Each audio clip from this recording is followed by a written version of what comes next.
Hey everyone, welcome to Encounters USA. If it's aliens, UFOs, Bigfoot, or dogmen you're looking for, you came to the right place. Now listen up as we listen to some of the latest encounters.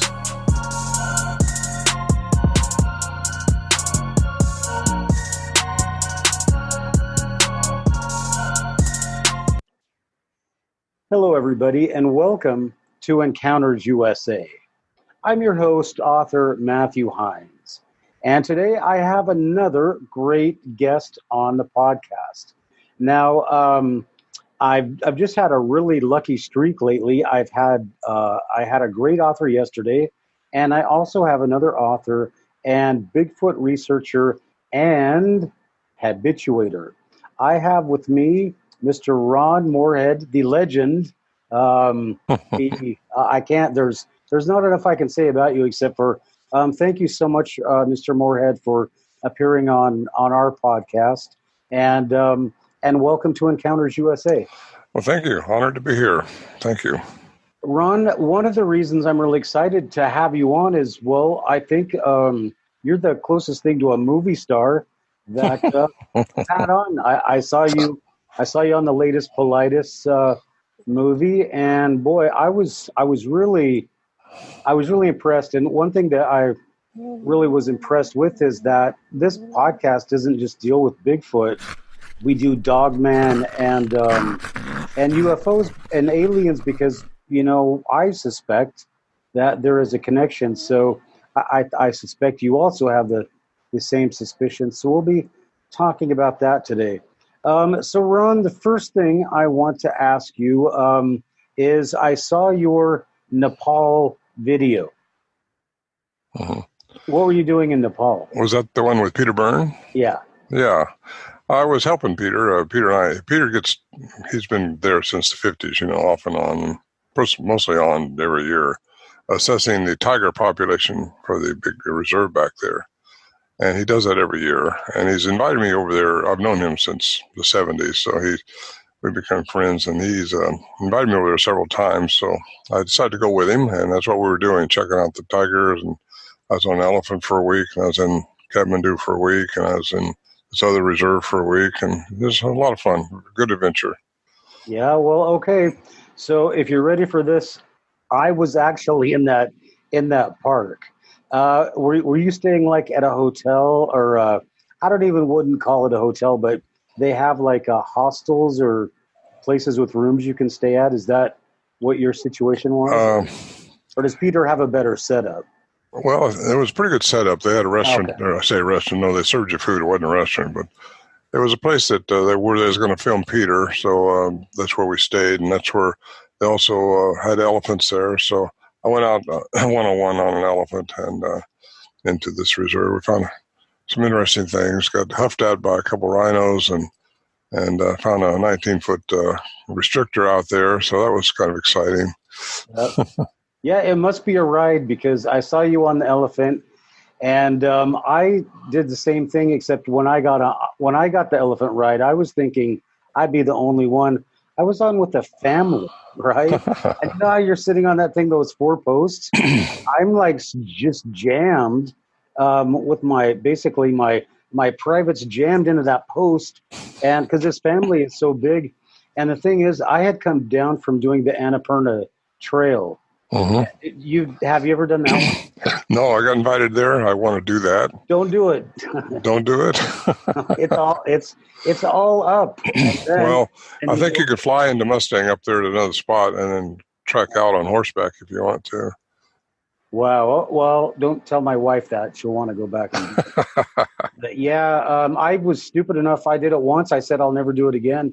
And then I went back with my wife, and she said, we want to do that. And yeah, it's all uphill and then it's downhill. And you think, when it's downhill, it's going to be easier. But then it's slippery rocks and you're just trying not to, fall down with the big pack on. So, well, Peter and I we spent 3 days traveling across Nepal from Kathmandu into his reserve that he used to have there, and met several people that he knows. And one of them actually has horses that he takes people on trips up in there. And but you can fly into that little village up there, Mustang, I think it's called, and he'll trek you out by horseback. But the guide I was going to use wasn't going to be him. It was Peter Byrne's old shaman cook, who has a hotel, or he did have a hotel there in Kathmandu. I stayed with him when I was in Kathmandu, but he just recently passed away. So he's the one that showed me the map and showed me how we could go. And he's been up there so many times. He's, on treks with Peter and just different people. He was going to be the guide, but so I got to find another connection. But I think I got another connection out of Bhutan. I have I know a guy in Kathmandu. I know a guy that runs a tour company. If you need somebody just to talk to, he can get things set up for you. Mm-hmm. Well, I got a connection with one of the royalty families out of a member of the royal family out of Bhutan, okay. And he knows about the National Geographic expedition that went up into the Himalayas behind there and found the DNA off eDNA. So that was interesting, and he's a good connection.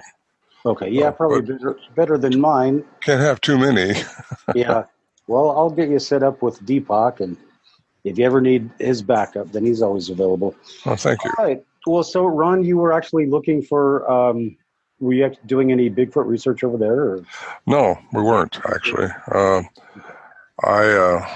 No, we weren't. We were looking for tigers. We're trying to assess the tigers and the leopard population, really. I didn't finish my story. Just I had done that Annapurna Trail like 5 days, and then I went to that park, and I didn't wash my clothes. There's no laundry, so the shirt I was wearing, I thought it was going to be me. So 5 days of sweat on the shirt, and I'm sitting with this family. I stunk so bad. I thought they were going to throw me off the thing, but they were so annoyed. Like, why is this guy here? So, and they were like a nice Indian family, and so. They're not going to say anything like, get him off of here. So, I know when I was in mine, I was all by myself, in that cage. And I had to hang on because we ran across this male rhino. And we wasn't that far from him, but, they only see eye level. They can't, whatever's eye level is what they think is their world, So, and we was up on an elephant, so it wasn't so bad. But I was taking pictures of him, and suddenly we got screamed at by the female over here. They were fixing to breed, I guess, because she charged at the elephant. And that's when he reared up and we took off, and I couldn't film. I tried to film, but man, you're just trying to hang on for life then, if you don't want to jump off, that's for sure. Elephants are the king of the forest, in the jungle. They go wherever they want to go. Yeah. Just wham, wham, wham, it's amazing. Yeah. But I was there on an elephant for 6 days, and that's a little much, after a while, you're ready to do something different. Yeah. Boy, but the experience was great. Just that particular one, because I saw, we had the same experience. Oh, there's a rhino. Oh, we got to go back, and so I'm wondering if maybe it's kind of a ride there or something, but we had the same thing. But I was only on for, I don't know, an hour, maybe an hour. So anyway, we ran across. Didn't see anybody else. It was kind of a private thing. Only people in the whole facility was Peter and I, except for the servants, that were there, and except for when the filming crew came in later on, about the time I left. So it was fun, and they fed you well, and got to ride an elephant for the first time, and probably the last time in my life. But, just the Nepal experience, a lot of people don't get to do that, but it's really something. And those people are really something. I thought I should do it this time. I'm so glad I did, because Peter, he's 93 now, and he's not getting younger. Nobody's getting younger. None of us are. Let's put it that way. No, he's still active down in Pacific City, Oregon. And, I talk to him fairly regularly. Nice gentleman, very colorful. And he's so well known over there. He knows all the languages too, and they know him from his books, and they treat him like like a god. I couldn't believe it. He goes right through the checkpoints. He goes right through everything. Just knows what to do. Well, I don't know. My wife, I should ask her. She's from Delhi, but I think that because he worships the tigers, I mean, they're generally huge. They're so nice, but because he studies the tigers, probably they give him a little bit of extra good karma or something. Could be. There's a lot of poaching going on over there, and the military's taken over the park, and they've got orders to shoot you if they catch you with a gun. Wow. I mean, you just don't carry a gun in the park because there's so much poaching. They poach those tigers and ship them over the Himalayas there to China and get a lot of money for them. Man. That's amazing. Yep. It's amazing what people do for money. So, All right. Well, Ron, let me start grilling you. I've got you for about 50 more minutes. So the first thing that I want to start talking about here, Ron, is you are an author. So let's talk about your book. And I saw one book. Am I missing something? I have two books. I have the Voices in the Wilderness. It's the first book I wrote in 2012. It's about my chronicle out of the Sierra camp and where we recorded these vocalizations that have been well known now as the Sierra Sounds. And my second book I just released a little over a year ago, is called The Quantum Bigfoot. And it's the science, I think, that substantiates a lot of the I won't say woo-woo reports that come out of these things. There's a lot of people, and it's things that happened to us up there at the Sierra camp too, which didn't explain. You couldn't explain it through classical science. It just wasn't there. So I had to find a science behind it if there was one, and I ran across quantum physics, which pretty much tells you how everything really does work. We only see things the way we think they work in our three-dimensional environment, but light has a frequency spectrum, and once you get out of that, you don't see what's going on. And you got to see it with your third eye, so to speak, or just know. I think quantum physics is it's my favorite book because it kind of helps people. At least it suggests to people what could be the answer to the enigmas associated with these creatures, and how come you can't find them? How come? Because they're like a people. They're flesh and blood for sure, because they poop, they procreate, they eat, they do everything we do. But all I ask is, could there be more? Because more is going on around them. I mean, we've seen lights up there. It's possible. I think there's an alien connection with these things. And they have a very human-like look to their face, according to a lot of people I've interviewed. And that's really where you stand with it. It's just they are, I think, hybrids. They are part human. They have a human component in their mitochondrial DNA. The other nuclear DNA is what's undetermined, and that's what throws these geneticists off, is because if you can't place it within the known gene bank of 224 billion samples, it doesn't exist. Well, that's ridiculous. There is something else going on. So I get into that with my Quantum Bigfoot and how it could answer some of the questions that people have told me, and some of the things they saw, credible people. I'm talking about people that just wouldn't come out of the woods and talk about it unless they thought you was going to listen to them. So that's kind of the two books I have. Well, I'm sorry, Ron. Go. I got two CDs too that I produced prior to the books, were the sounds and the narrative. One by Jonathan Frakes of Star Trek: Next Generation. It's Al Berry's story. He's the investigative reporter that went in trying to find out who was hoaxing these guys. That's what he's looking for, but he never could establish that, and it just can't be established because we weren't being hoaxed. The 411 film that you see shows people just what an effort it takes to get into that camp, and for someone to try to go in there and make these sounds right next to us when we're all inside this shelter, well armed, ready to shoot our way out if anything happens. That's pretty ludicrous for someone to think that. Someone to do that, first of all, just to come up there like that and do it in the middle of the night, you just don't. It's not probable at all. Yeah, Ron, I want to just jump in here right now. I mean, I don't want to absolutely waste any time. If people don't think there's a Bigfoot, they wouldn't be listening to this podcast. What we're looking for is your Quantum Bigfoot. We have a lot of things that we want to talk about. We want to talk about the DNA project that you mentioned, because I would like to know about if you had any role or any part of in it, your thoughts on it.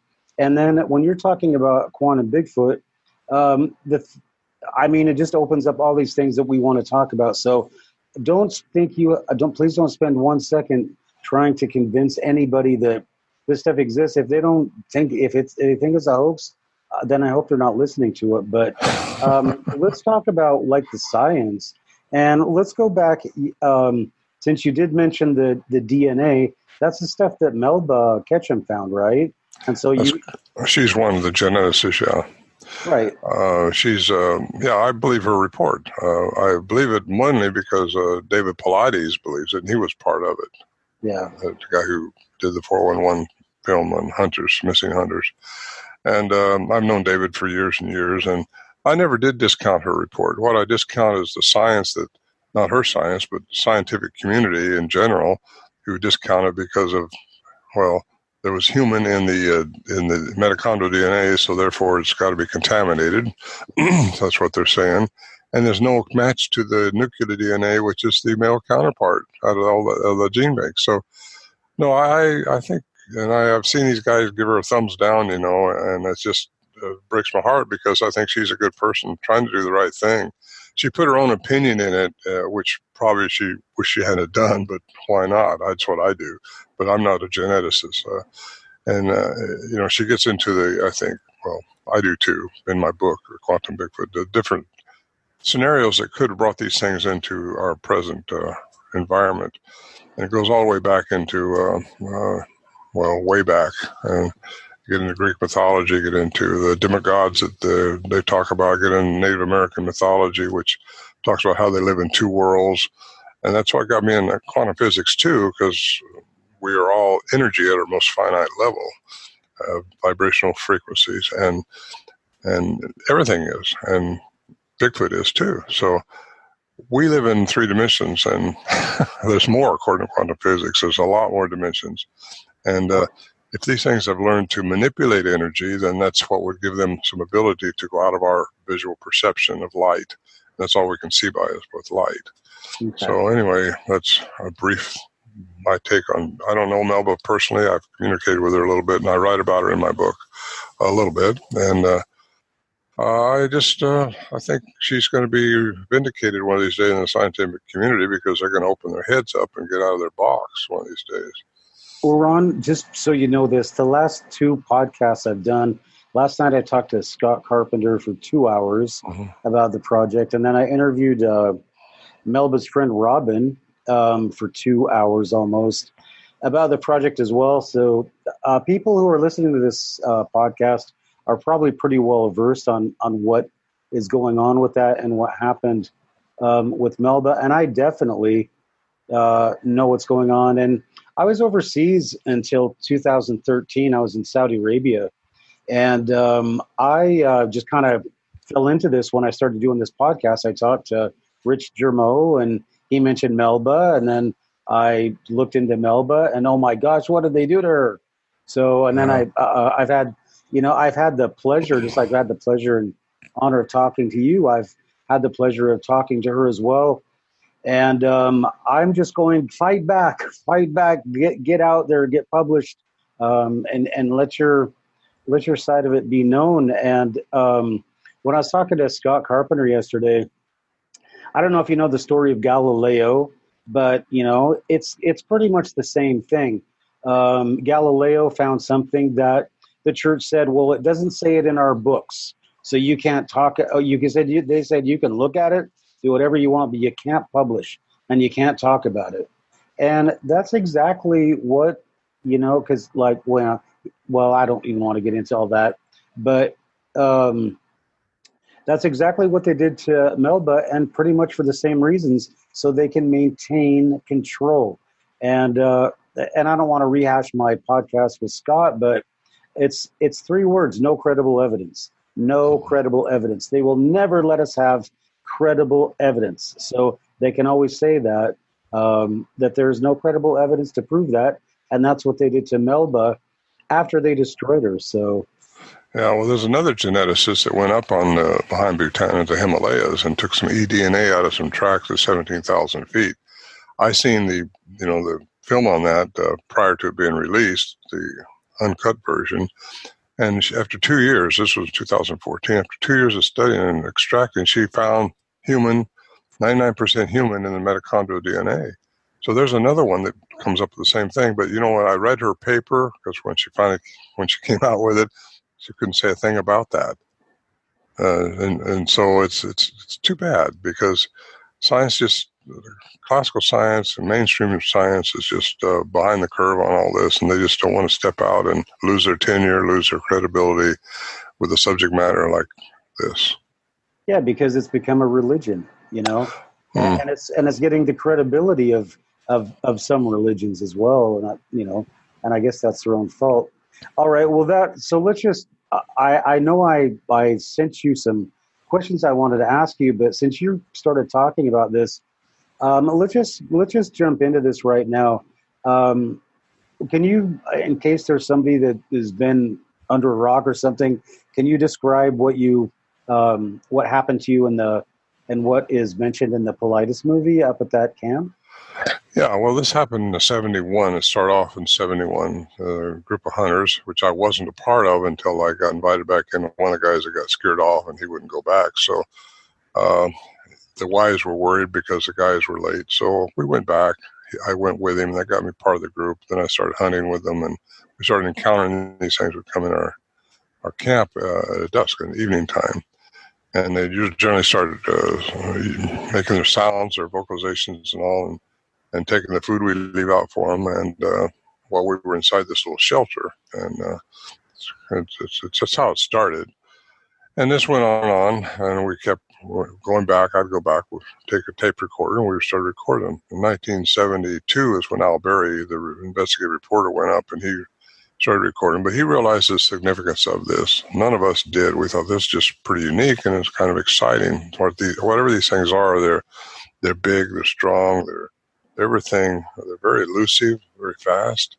And anyway, he's the one that fostered the studies at the University of Wyoming to see if the sounds and the tapes were credible, that they had not been pre-recorded, re-recorded, altered in any way, anything like that. So anyway, that was a big step. It showed they were above, inside, and below the human range, what normal, average human range.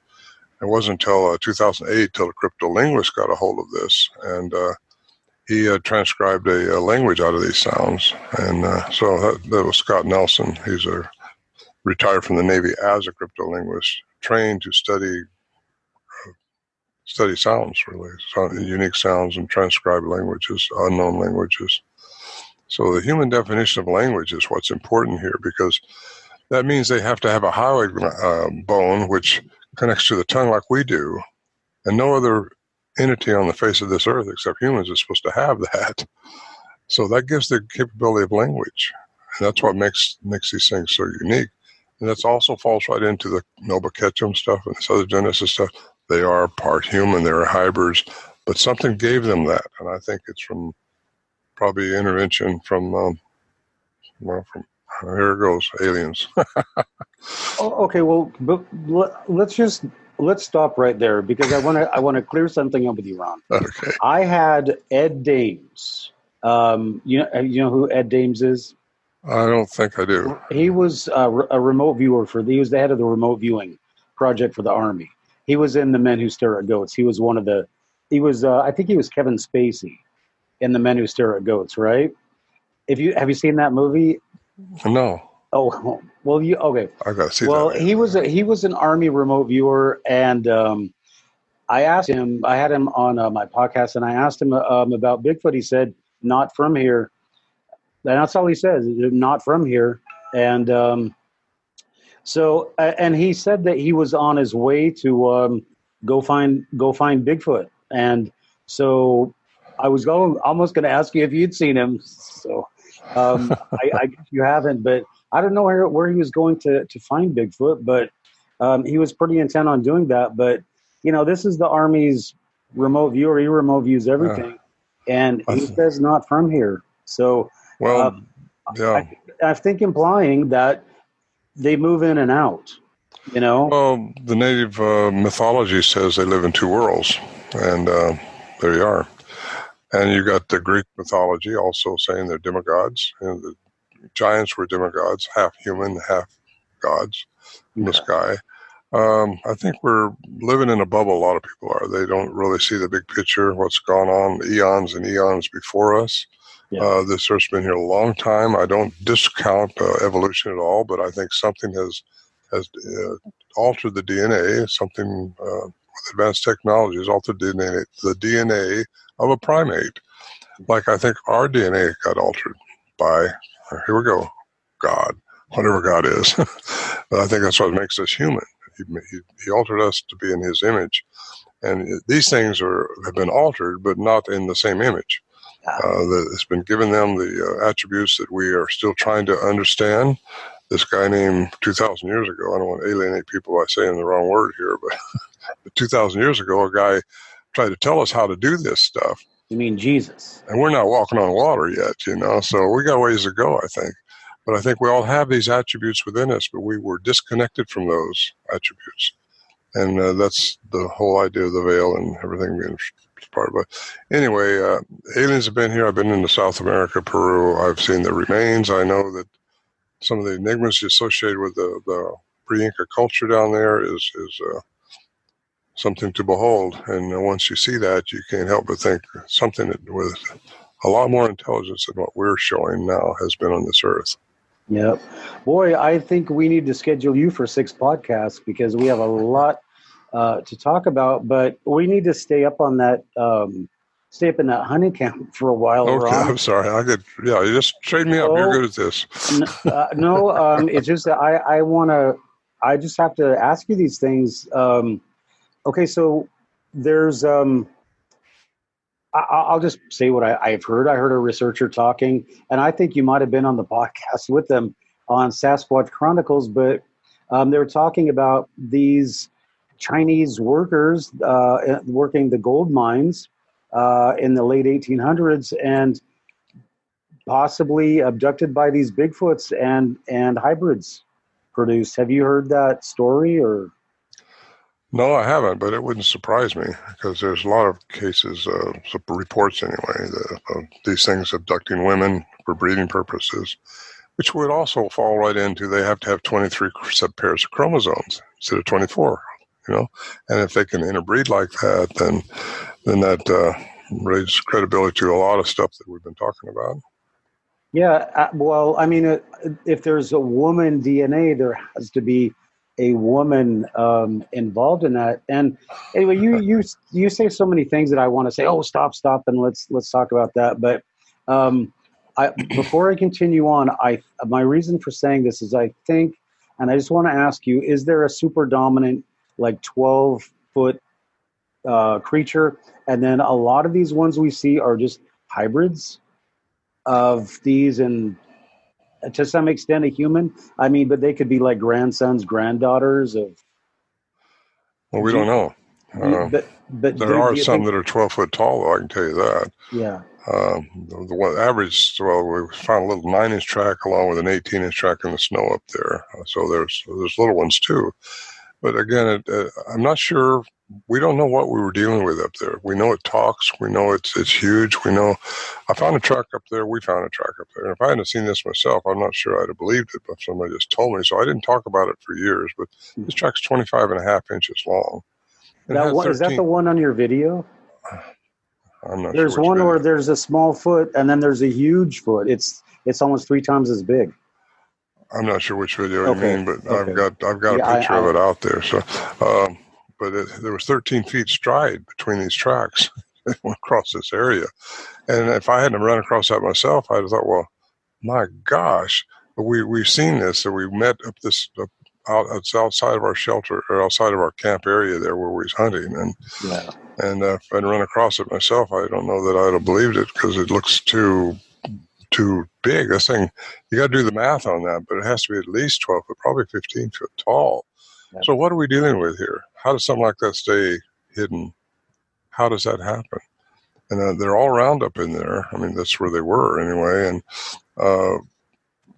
we couldn't find a cave. We couldn't, not that we are expert cave finders, but we never found where these things were or where they kept themselves.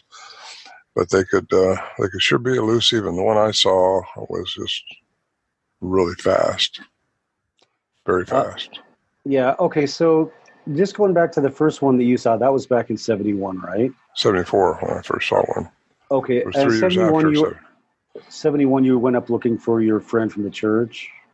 Well, they weren't from the church, but they were friends. I went up with a friend from the church who wouldn't go back because he was afraid, and really he wouldn't hunt up there anymore. Okay. It takes you out of your normal. I mean, this thing is spooky, whatever it was. It was sounding off. It was beating their chest. It was growling. The sounds we ended up recording are just really mind-boggling to some people, and they're kind of mind-boggling to us too, but it was kind of exciting at the same time because here we are with our big guns. We're ready to shoot if we had to, and that they never came in after us, and then they started interacting with us, and it wasn't until 74 until really I got them. They was interacting with me outside the shelter.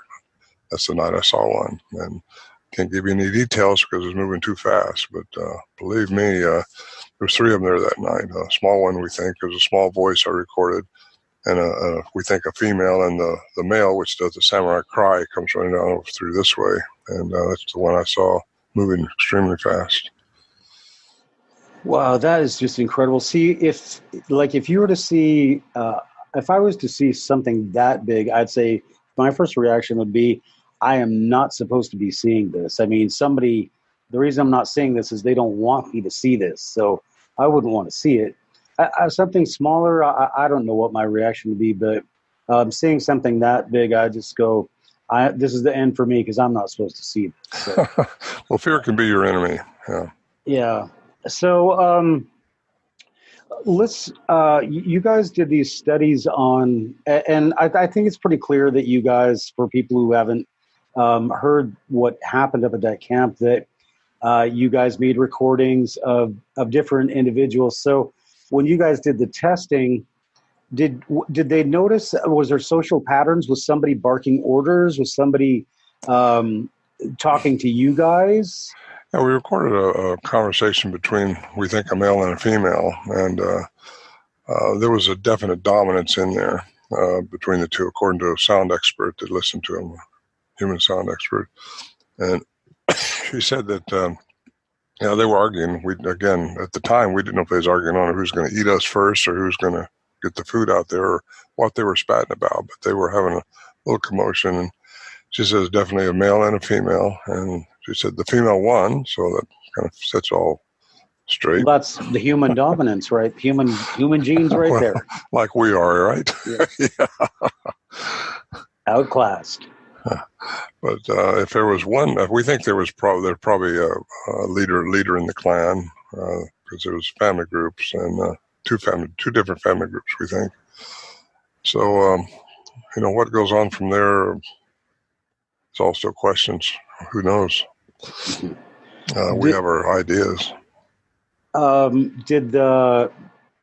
Did you get a sense like this is one of these big ones, or? Oh yeah, well, there's a big voice up there. I mean, heavy, really heavy. Wow. You've heard the sounds, I guess. Yeah. There's also some not so harsh sounds. In fact, the ones in 1974 when I was recording my interaction with them, those sounds were slowed down according to the cryptolinguist who studied him. He says it's the same vocal mechanism had to do this, but he thinks the rapid chatter that was recorded from Al Berry's recordings in 72 was slowed down, maybe trying to ask us something or communicate something to us. Don't know what that was. That's been haunting me for over 40 years. What were they asking me? Because it definitely it sounds definitely like a question one posing to me, and I didn't know. All I was doing was mimicking them. I stood up mimicking them because we can kind of bowl then. They weren't throwing rocks at us in camp or eating us or anything like that. So we were just trying to have fun with it a little bit. And what she was saying or he was saying, I don't know. Well, do you know what a code burst is when they send like Morse code over military channels? You know how they do that? They speed it up.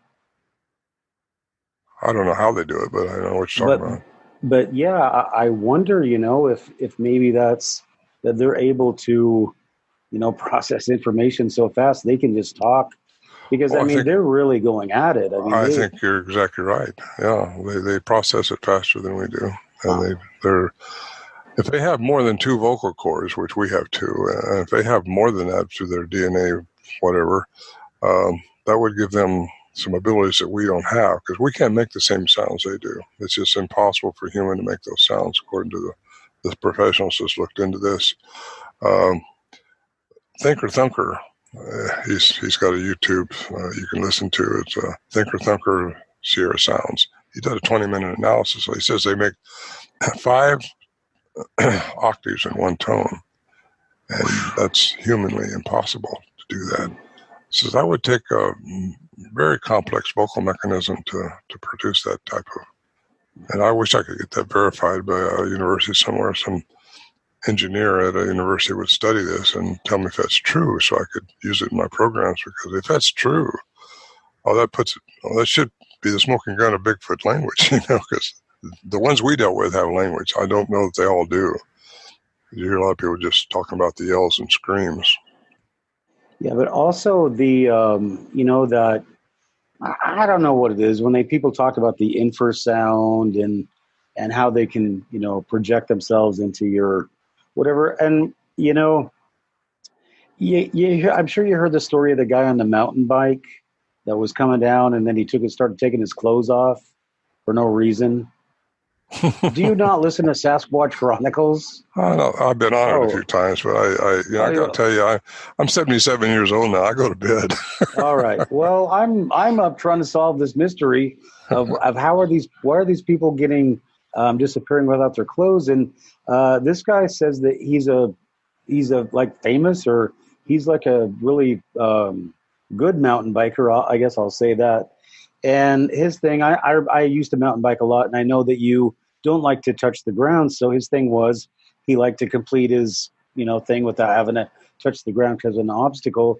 And so he was going down a mountain, and his friends were following him, and they caught up to him, and he was taking his clothes off and putting them in a pile, folding them up and putting them. And they said, "What are you doing?"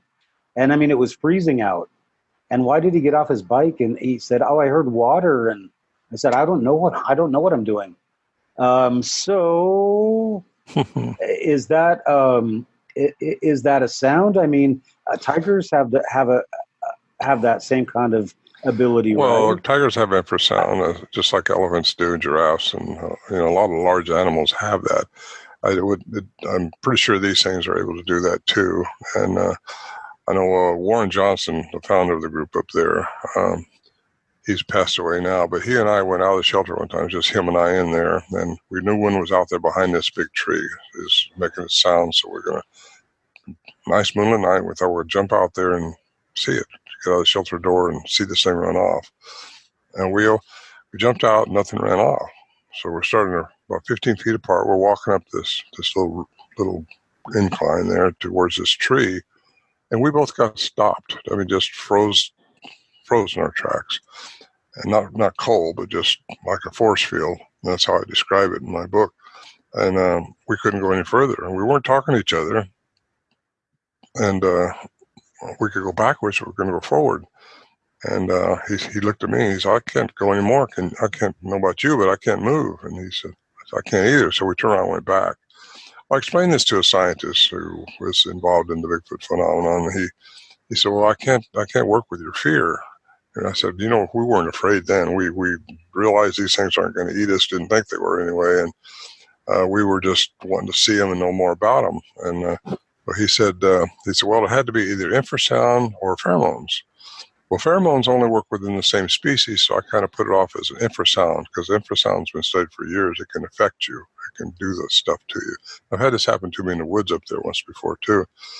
And so anyway, I just kind of used to thinking it was infrasound, but now he says, now that we find out that they have a human component to their mitochondrial DNA, you wonder if maybe it wasn't pheromones. We don't know, because I wonder sometimes if just what that was all about up there. What were they doing, and why was this camp so special like that? I've had my daughter up there, and she's seen them 3 times. And I mean, it's like maybe they're looking for mates. Maybe there is a pheromone thing going on. I gotta wonder if that isn't what some of the screams are about at night. Some of the males looking for, something. Yeah. Well, and also, think of dogs. The dog whistle. We can't hear that, but they could be making, sounds that we can't hear. And just the fact that they're so big. Yeah. I mean, they have huge vocal cords, so just that would seem to give them a bigger range. Ultrasound too, like dogs. The dog whistle, that's ultrasound up high. Infrasound is low, real low, and we can't hear it with our ears, but you feel it, and it gives you. Yeah. So, okay, so here we're going to get a little bit off, but I don't know that much about science and sonics and whatever, but we do vibrate at a frequency. And if they were to kind of match that frequency at which we vibrate, it would seem like, just like, conflicting with a wave on the ocean, you'd be able to change that or manipulate it. So maybe that's something they're doing. I don't know. That's good. No, that's real good. I talk about that in my book, The Quantum Bigfoot. Have you read that book? No. Okay. Well, it's interesting you bring that up, because I think our vibrational frequency decreases at night. It drops down to similar to what the Earth's vibration frequency is. If these things are like, if their frequencies, that's why most people have their encounters at night, because they can communicate better. And I think if they can get on the same wave that you're on, it's easier. I know when I had my last encounter where I heard them was in 2011, and it was at 10 o'clock at night, and I was relaxed and up there, and it was just, I think there's something to that right there, why they do communicate with some people and they don't communicate with other people. Sometimes we get too analytical about stuff. And up there at that camp, it's so serene. It's 8,400 feet in elevation, and it's just pleasant. Have you seen the picture in David Paulides in 411 talks about getting there, and it's just gorgeous country, and you're just so relaxed up there, and you're not thinking about your business in the valley. You're just relaxed, and maybe that's got something to do with it all. You're tuning in. Yeah, when I was in 7th grade, we went down to Oakland and we stayed overnight, and we camped in Redding. And I just remember waking up in the morning, and being from Washington, it's always cold, and it was warm, and the sun was coming. It was just going to be the most beautiful day. And I just went, man, this is heaven. And then I see you up on that mountain. I'm going, oh my gosh, could you imagine? Yeah. So, yeah. You've got like the best of California and almost the best of Washington, but Washington, you've got it's always a little bit chilly and cold, but they're just so welcoming. It's really nice today. It's about 80 degrees here in Squim, and you know what Squim's like. Yeah, I know what it's like, and I'm over by Seattle, so don't even start. I want to. There's a lot of Bigfoot stuff going on around here up in the Olympics. Well, you're gonna have to come back and talk about that, Ron, because I'm really, because after talking to you talk to Rich a lot, right? Or Rich Germone. Rich Germone, yeah, we're speaking at the Point Casino here in October, and I'm going to be out at the Olympic project here. They're doing a private thing where people can join and get into it if they want to apply to it. But that's what Rich Germone helped Derek Randall start. And I know Rich pretty well. We're camp out together a little bit. Yeah, and it's like I said, I grew up in Squim. I never heard anything about Bigfoot, and I've been overseas for a long time. And I gave one of the supervisors came to me here, several months ago now. He said, "Would you be interested?" He knew of me. Would you be interested in doing a little presentation here in Squim? I go, "Yeah, this is my hometown. I'd love to do that." And so we got in the Civic Center here, and it only seats 100 people, and he was afraid, we won't need anybody to come to this, but I think we put out a maximum of 10 flyers just around town. And that was the day the car show was here. This was here. Everything was going on. And the place was packed in. Yeah. He had to close the doors. He couldn't let anybody else in because there's so much interest in that around here. When people find out about me and my interest in it, I get approached every day. not from people around here, but a lot of people are from around here that approach me. In fact, I just got a call the other day. This woman who's been living in this one spot for 20 years, and her neighbor's been there for 26 years.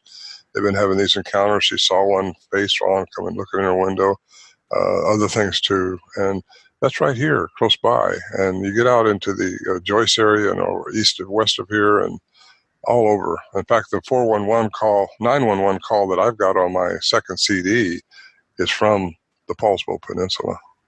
That's the guy whose dog had been killed? And you can't deny his credibility. I mean, I interviewed him personally with Peter Byrne years ago, and I thought, I got to put that out because it's just too real to be ignored. Yeah. So, Ron, I just have to ask, I grew up in Sequim, and my friends were loggers. My stepdad logger out in Forks. I never heard anybody ever talking about a Bigfoot, and I thought they were just in the Cascades. So something's happened. Either they showed up or something's pushing them. Gotta wonder. Yeah. One of the guys I speak with, Pat Neal, he's a guide down the Hoh River, and they've seen him on that trip. And the more people find out you're into it, the more they'll come out of the closet and tell you about something happened to them. I wasn't here, but just maybe a week or two when someone came to me and said, we live in this 90 acres out here, butts against the forest along the river. My son and I have seen this thing run by, and my guy was a Bigfoot, and they've had tree knocks and all kinds of things going on besides that. So it's just interesting. And it is. I did I do some different kinds of things for this channel, and I did a thing on the four guys that disappeared there, the guy out in Lake Ozette. And I was so surprised. We're way off topic here, and I want to get back and talk about your books, but I was so shocked that they came out with these reports. They had found these two of the guys, and before they'd even done a DNA study, they come out and said one guy they found in Mason County, and then they found I don't even want to say his name, but the guy who disappeared by the soul duck. Yeah. And they said they found their bodies, their remains, but they hadn't even tested the DNA yet. How did they know? And what happened to those people? There was no mention of what happened to them. And one of the guys was an ex-paratrooper, and the other guy was a really strong young kid. What happened? Well, you'll never know because they don't. When they come across something that doesn't match what they've got to put this in the category, they say hypothermia or something simple. Yeah. Well, that just doesn't fit it doesn't fit sometimes, but you'll never know until you really were part of the investigation itself and seeing what they actually came up with. That's why David Paulides does what he does, because so many people turn up missing without any, it's not just they're missing, but they're missing with no answer to how they got where they got to be and how it happened. Yeah, but I was talking to Scott Carpenter last night, and I was really, because I listened to, I don't know David Paulides, and I listened to all of his talks, and I hear the story of how I met two guys, and they told him that people were disappearing in the park. I've heard that story so many times, and never once does he mention I was out looking for Bigfoot. And then I'm talking to Scott, and he says, yeah, well, basically, I don't know what the story was, but that's what he was doing. And so all these people that say, and the title of my video is Bigfoot Perp, missing 411 in the Olympics or something like that. But everybody asks him, is it Bigfoot, Mm-hmm. No, and he says, oh, no, I don't want to put any theories out or anything. So anyway, I think that's funny because if you know that he was out looking for Bigfoot, then you know the answer to that. But I think in the movie, this last movie that he did, which was great, I thought it was much better than the first one. He did, I was very happy when you were talking and finally you said, and I saw like a lightsaber going across the camp. And then finally, I said, okay, now we're getting somewhere with this stuff. So yeah, that's my, what I think is funny about the whole Paulides thing is just the fact that he was looking for Bigfoot, and I think it's Bigfoot too. And I think they just have decided that they're gonna grab a guy or a girl every now and then, and that's just the price you pay. Who knows? If there's a UFO connection, and I think there is, because we've seen lights were up at that camp area, and it's just the UFO phenomenon is becoming more and more believable by the general public, I think, because more and more people are seeing them, and the military's come out now and say, yeah, they're there. Well, what are they? Yeah. And what are they doing, and what are these things doing? There's a big picture that most people are missing. I think I don't like to get into it, and I won't, because it's too long. It gets into everything going on, and people start thinking out of the box. They'll get a hold of what's trying to happen. Why these things are so elusive? Why you can't find one? They gotta. They think that we think we're smarter than them, and I got to tell you, I don't think we are. I think they've got it over on us. We've got these cultures. We have to live in a house. We have to drive a car. We have to go to the doctor, get this medication. Da da da da da da. They don't do any of that stuff, and they're living large. Literally. Well, I don't have very much time left. I've got so many things that I want to talk to you about. Have you heard of this Chestnut Ridge thing that happened, like, I guess, was it 60s or something, back in Pennsylvania to Indiana? But a lot of Bigfoot UFO encounters. I mean, UFO here, Bigfoot getting out of the UFOs. Have you heard about any of that? Not that specific one, no. Okay. There's something. I saw it on Amazon Prime, but you've heard of that? No, I was going to say something very similar to that has happened there in Sierra, not too far from our camp. A fireman, I can't give you his name, but he saw a UFO, watched it in the daytime, along with a Bigfoot. He's been encountering Bigfoots for the last 15 years. He's been hunting there, and he's seen a UFO. So there's, I think, a definite connection there, some type of something going on, and I'm not sure if some of these abductions are due to UFO abductions, like some people claim, or if who knows? It's all guesswork at this point. Yep. All right, so let's get crazy here, Ron. All right, crazy time. Let's get crazy. $6 Million Man. The Chestnut Ridge thing was 1973. All right, $6 Million Man. Remember it? Remember the Bigfoot episode? Yeah, I do. So, 73, you have the Chestnut incident, and suddenly in 76, you've got Bigfoot and Stephanie Powers, right? On the $6 Million Man. And what in the heck, why would they even try to sell that as a show when that was probably the most watched show in the history of ABC at the time? Oh, really? So why do you think that they would do that if there's not, some kind of connection? And I mean, it's almost like the War of the Worlds thing. Is this a psyop? Or are they trying to just get people ready for the fact that maybe these things you're onto something. Are related? And then you have, in the same year, Star Wars. Look, another Bigfoot. Chewbacca. Yeah, associated with these people. Yeah. So I just wonder. And I wrote this book called. It's about the connections. It's about like the Freemasons and conspiracies and stuff. And I just make the point that Spielberg and Lucas are both Freemasons. And they use a lot of Bigfoots and UFOs and things in their movies. And one of the I don't know if you're a Freemason or not, and I'm not. And if you are, I have nothing against them. I'm an expensive Mason. Okay, I'm not kidding. That's funny. So you're a real Mason. All right. So where were we? I can't remember what I was going to say. I'm sorry, I cannot remember. Well, maybe they're indoctrinating us to the UFO phenomenon, the Bigfoot phenomenon. They're indoctrinating. Oh, that's what I was going to say. Is that in my book?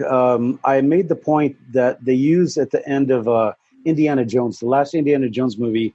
They talk about the aliens, and they say the aliens' treasure is knowledge. And that is what I think is the deal with the UFOs and the Bigfoots and anything that is not, allowed to go mainstream, because that's the Freemason stuff. and they study it. They keep it under wraps. And you made another point that I want to go back to, and that is at the very beginning almost, you said God made man in his own image. And I said the same thing to Scott Carpenter. That's the problem right there, is that the Bible says God made man in his own image. So where does Bigfoot with a human DNA, where does that fit into the picture? Man's not the center of the universe. So it's the same thing. Oh, we don't want to cause a panic. And then you just go back to no credible evidence. And I think that's why that's it. That's why you're not going to see anymore. And I think people shouldn't, and one thing about that I've noticed about people with Bigfoot compared to people that study UFOs is that people that study Bigfoot are always on the defensive. Like they committed a crime and I have to defend this. And they always start from the fact that people don't believe what I'm saying. And I really, if you watch, I watched the presentation that they did, but everybody's sitting there trying to convince people. The science is supposed to convince people. And if you got to sit there and say all this other stuff, you're not letting the science speak. So, right. So anyway, that I don't know. I don't know anything about it, but that's what I see. I think that happened. So that's why quantum physics is so important, I think, because it is a science, and it should help people understand a little bit more what's going on if they just delve into it. Most people don't want to try to get their head around it at all, and that's too bad, because it's their lack of knowledge that will destroy them. So I just have to ask you this, Ron. In quantum physics, the particle is in all places at one time. Are we trying to imply something there? We're all connected. Okay. We're all connected. We're all one energy. We think we're separate people, but that's how telepathy works. That's how a lot of things work. We have this ability within us that we're not evolving out of yet. Christ tried to tell us how to do that. He wished that all could be one with the Father as we're one with the Father. And we're not one. We think we are one, but we don't know that. We got to conceive it. We got to open up our pineal gland and understand the rhythm and the vibration that has to work through the heart, the brain, and into all parts of the brain, get the coherence going. And once that happens, and you're treating everything with love and respect, that's very key, or very key, is love. And not try to hurt anybody. Don't say something if it's going to hurt them. Just don't do things that hurt things. Your whole life should be treated with respect, and give respect and give love. And that will help you get your coherence together. And that'll help these things if you want to interact with one. I give all kinds of points of how to do it. But again, keep your flag up, because there's some good ones and there's some bad ones. Some of them may have some malicious intent. Some may have maybe not. And I'm not sure what we were dealing with, but they didn't eat us, so I think they're probably the good ones. I hope. Well, anyway, I'm here to talk about it today, and I appreciate you giving me the opportunity. Well, I really appreciate you doing this. I know you had a interview a little bit before, so I'm going to let you go. I just have a question about your books. They're available on Amazon. Are they available on iBooks, iTunes? Not yet. They're just Amazon and my website, Ron Morehead, Morehead, ronmorehead.com, and they can order them through there. That's the best way to get them. My CDs are on there too on my website, ronmorehead.com, or bigfootsounds.com. Either one of them will get to me, and you can order from there. And anyway, I just suggest to people and encourage people to understand something before you start talking about it. And I just understand a little bit enough about quantum physics to get myself in trouble. But I think I've explained in my book, how they can be out of our perception, how cloaking might work. And it's not a blanket that the military has, which, bends light. It's their energy. And there's a science behind this. And I think that's what Christ talked about, how he did his miracles through the same science. And it's something that works throughout the most minute part of our body throughout the whole universe, is how quantum physics is the law. Classical science, Newtonian physics says everything is measurable and predictable, and it's physical or material, and that's just not all there is to it. So I say, yeah, they're physical. When they're here in our dimension, they are physical. They eat, they do everything we do. They have children, they do all this stuff. But could there be more to them, like there's more to us? Because I just talked to a guy not too long. He said, well, I think they're just flesh and blood. Well, I told him, yeah, they're flesh and blood, but could there be more? Because anything with a heartbeat is more than flesh and blood. Well, I know I'm going to let you go, I promise, but one more question. I saw a guy on YouTube that had a hand. He said it was a juvenile Bigfoot hand. It was pretty big, and it was magnetic, right? I mean, it looked like an old hand, but he stuck it on a shovel. Have you seen that? No. I look at that. I asked Scott too when he said he hadn't seen it. But can you imagine if these things have if these things have magnetic properties, what that would explain as them being able to manipulate a field, and how that, like when you talk about Paulides's boulder fields, when you have a lot of like igneous and iron and whatever else in those fields, igneous rocks, then you're really opening up the thing if those things have some kind of magnetic properties. So yeah, check that out. I don't know who the guy is. I don't even remember what his anything about it except for that. Well, if he has that, he should get it checked. I mean, yeah, get something going that proves it. Shows it. Well, maybe he'll listen to this and he'll turn that in. But I think, of course, he's worried about what the implications. It would be confiscated if it showed something unusual that was out of classical science. It would be confiscated. Yeah, and it could be a hoax too. So yeah. But if it were true, that would break it wide open, because that would explain density. It would explain how they could be that big but weigh so much. It would explain how they can move, within like gravity, because maybe gravity isn't as strong when you're magnetic. So it really opens up a lot of stuff. So, and then the last thing I want to throw at you, just because you look at this stuff, is that if they're from another planet with more dense gravity, then if we were to go to the moon, we'd be able to bounce around and all that. Well, if they come from some place where there's more dense gravity, then they're going to be able to move a lot better here. So, so that's some of them I think have evolved, but some of them could be fresh from another place. And they're not all the same. I just I'm firm in that. I don't think they are. Yeah. They all don't have the same attributes. So that needs to be considered when you're out in the woods and you think you're around one of them. Yeah. Well, Ron, all right. I'm going to let you go, my friend. But before you go, I just want you to consider in your lifetime, you've gone from the Bigfoot picture, with Patty. You've gone from that to you've got a lot of people out seriously looking at this question, and maybe in our lifetimes we'll see the answer. Good, maybe, I hope so. Yeah. Maybe we're closing in on it. So we are. Exciting. The dots are starting to pick a picture. Yeah. Yep. Yeah.